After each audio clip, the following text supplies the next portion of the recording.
Michael, it is so good to have you in Dallas. Well, thank you. It's nice to be here. I like this town. I like Texas, though. First time I've ever interviewed you here Yeah. on my own turf, Right. so Well, to speak. But you have home field advantage. yes, well, I don't know about advantage. That remains to be seen. But anyway, this film is quite interesting to me because I'm really I was a broadcasting major, but ended up through, I don't know why or how, with a double major in psychology and broadcasting. And well, here you are then. This couldn't be better. yeah, so, this kind of thing really appeals to me. But of course, when I was studying psychology, there was no such thing as EVP. Right. Or there was, but we didn't know about it. That's right.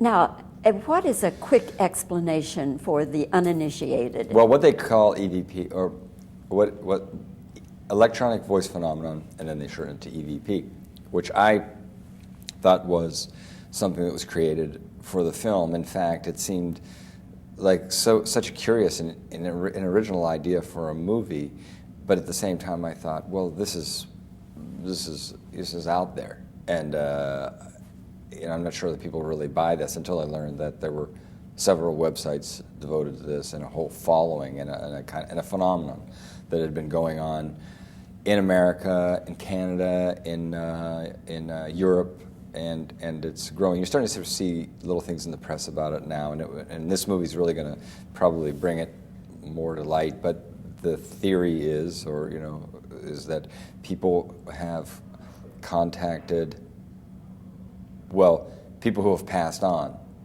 have contacted people in the living world through electronic, not necessarily your radio, but your radio or. Well, not your radio, unless they're using your radio. You should go home and check and see if they are using your radio, by the way.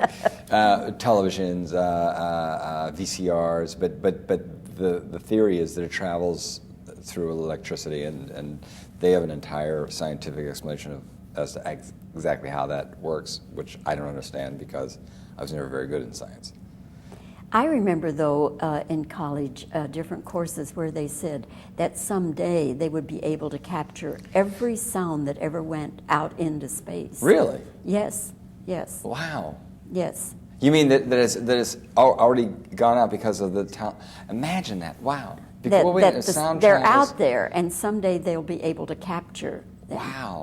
Wow, that's really... So we have that to look forward to. Yeah.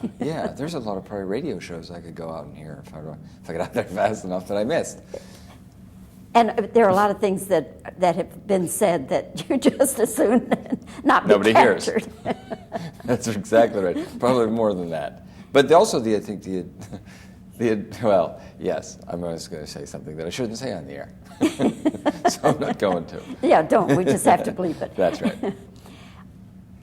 What proof have you seen, or what proof has been offered to you that this really is so? Well, I wasn't in the room, but the producer, Paul Brooks, can tell you this. It's an interesting thing. They had screened this for some journalists, and afterwards, or before, I'm not sure, and I think this is how it went. They did an experiment, and they asked anyone in the room to try to, if there was somebody that they wanted to contact or wanted to contact them or wanted to be contacted by, to think of that person, and they played something back, a videotape or something on the radio. I think it was a videotape of something, and when they slowed it down, and she heard her uncle, and she was very close to her uncle. And when they played it, and before she said anything, they'd play it back, and everyone heard a man say, supposedly, I think it was, Beck, it's Bob. And she was very moved by this, because she said there wasn't anybody else who called her Beck, and her uncle's name was Bob. And but he was the only one who would call her Beck. Her name was Rebecca, and she was the only one. He was the only one who would call her Beck. You're hearing all these other stories now, and there's a film promo that runs with a lot of first-hand accounts. But myself, none. I have had nothing. But I don't watch a lot of television, and my radio's broken in my car, so don't go by me. You're not a high-tech guy, are you? I'm not at all. I'm a Luddite. If it were possible to communicate this way with someone, whom would you choose? Oh, I don't know that I would.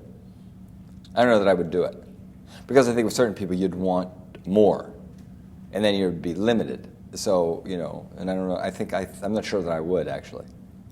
In all these incidents that they offer as proof, do they have ever a dialogue back and forth, or is it you just hear someone phrase?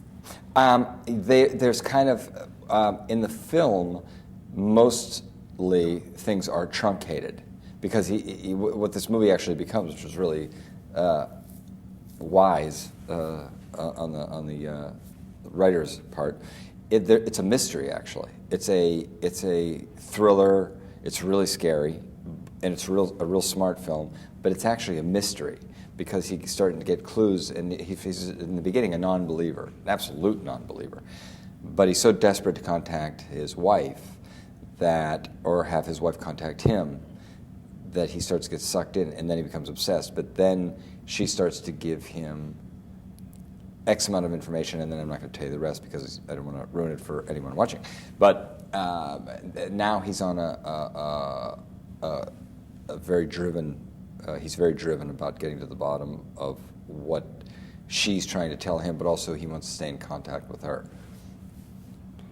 So many times when there are films of this nature, whether it's just made up, apocryphal, or whether they really happen, I don't know. But many times with films of this kind, the people say, and the most extraordinary thing happened during the filming. Did you have any extraordinary thing happen? I think I'm going to just start making something up, because I know I'm going to get asked this a lot. But, don't go by me, because I'm really stupid a lot of times. I miss a lot of things. There's things that my friends will be out, and my friends will say, hey, how about when that happened? I go, yeah. I go, when? And they'll say, you were right there, and she walked in and did the thing, and I really, and I miss a lot. So there may have been things happening to me all the time that I wasn't aware of. Every time I see you... I was missing my wallet afterwards, though. That's all I'm going to say.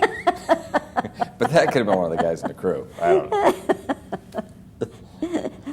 Ever get it back? No.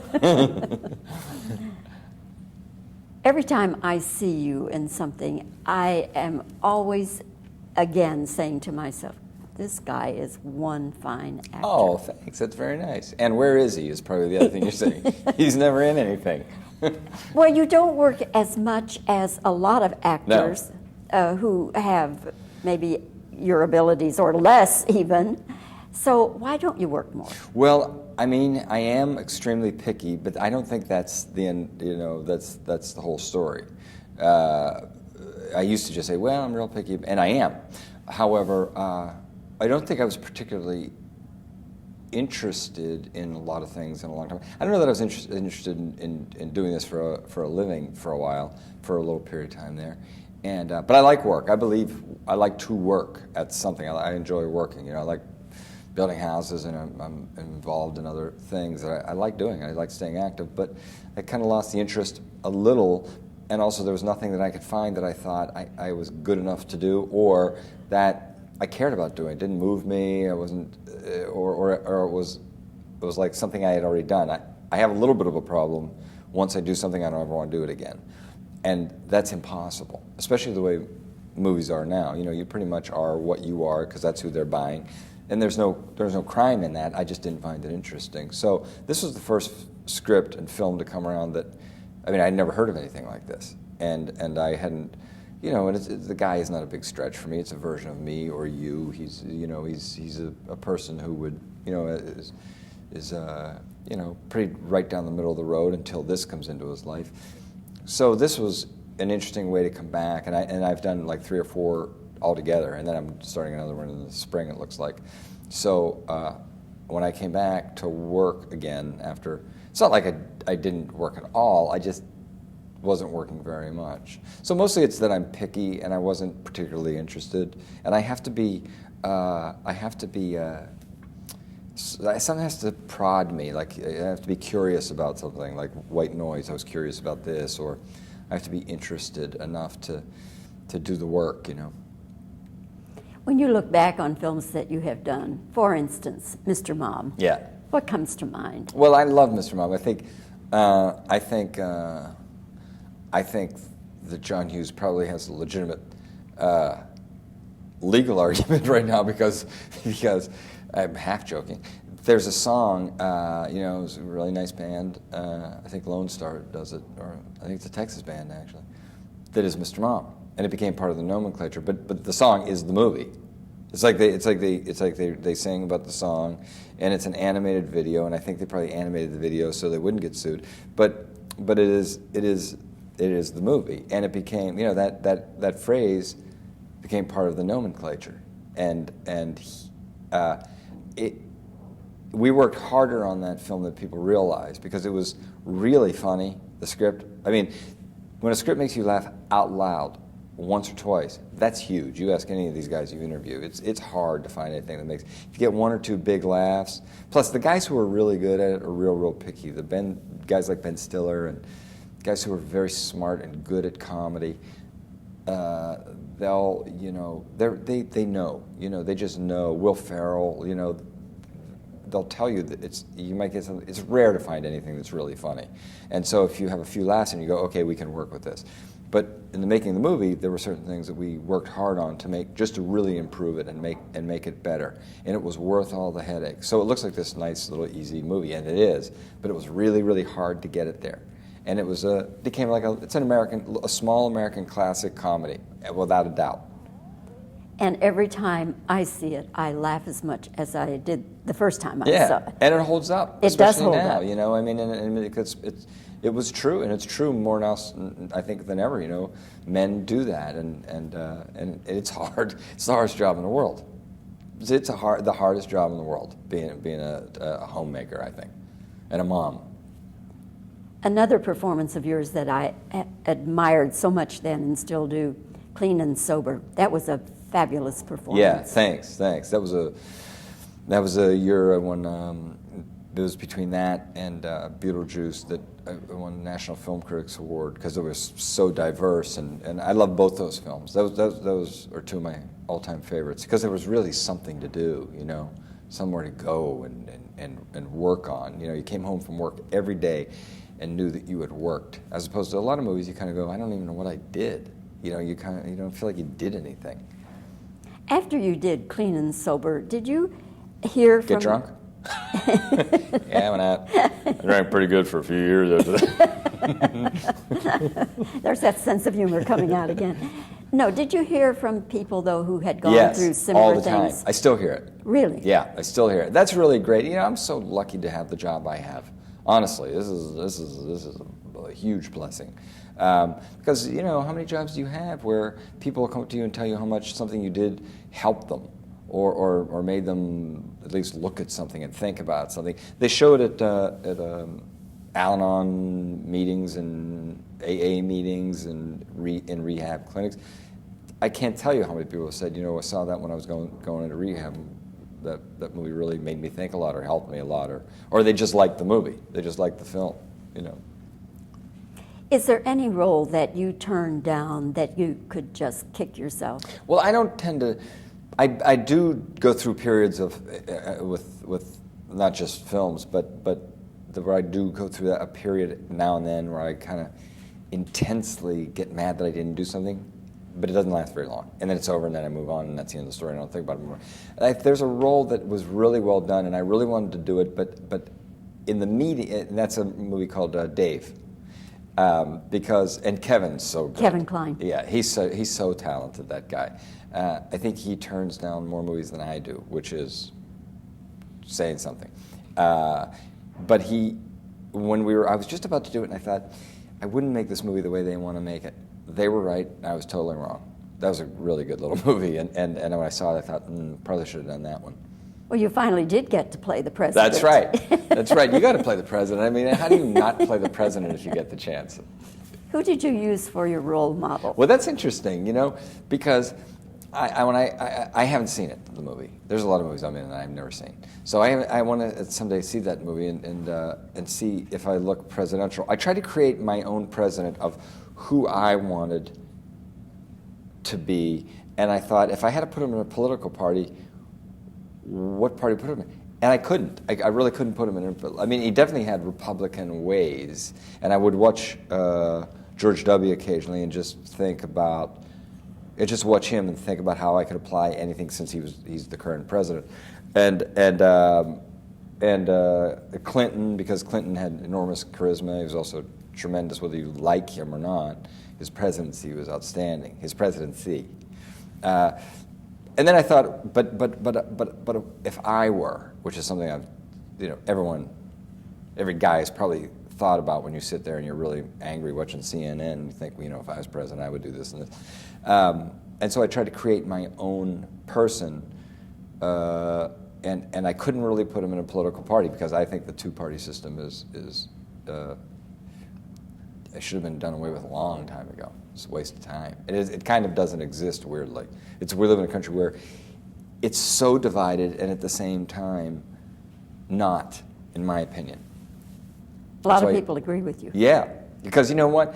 People aren't as far apart on a lot of issues as everyone made it look like they are, because most people have common sense. Most people have decent common sense, either because they have to or they just do. And so, and very few people, and no one wants to address that, and especially in this election when it got so divisive, and that's something that I think everyone should look back on and regret.